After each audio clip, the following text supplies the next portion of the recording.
আজকে আমরা একটা নতুন গল্প বলবো। চলো শুরু করা যাক।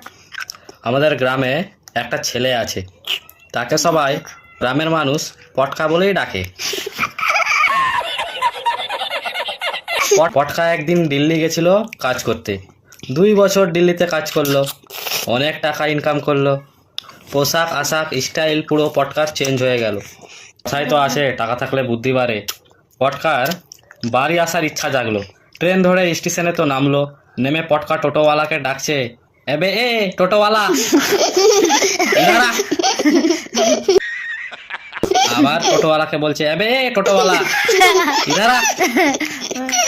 টোটোওয়ালা বড় বড় চোখ করে তাকালো, এই আবার কাকে ডাকছে? পটকা আবার ডাকছে, ইধারা।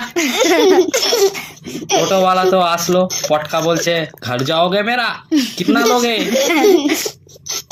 টোটোওয়ালা রাজি হলো। পটকা বাড়ি পৌঁছালো। বাড়ি গিয়ে তো শুধু সবার সাথে হিন্দিতে কথা বলে, বাংলা আর বলে না। পটকা कौन है ये लोग? পটকার বাবা বলছে, গ্রামের ভাষা ক, এত হিন্দি ঝাড়িস না।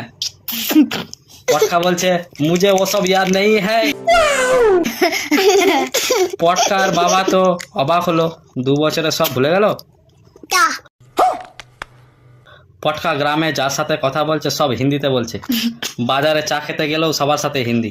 পটকার বাবা পটকার দাদাকে বলল, এর কিছু একটা কর, না হলে পুরো গ্রামে নাক কাটা যাবে আমার। একদিন তো পটকার বাবা আর পটকার দাদা পটকাকে বেঁধে রাখলো। বেঁধে রেখে গিপ গাপ মার দিল। हमको जिंदा मत छोड़ो सालो। পটকার দাদা বলছে, গ্রামের ভাষায় কথা বলবি কিনা? পটকা কাঁদতে কাঁদতে বলছে, আমার মনে পড়ে গেছে, ছেড়ে দাও ছেড়ে দাও।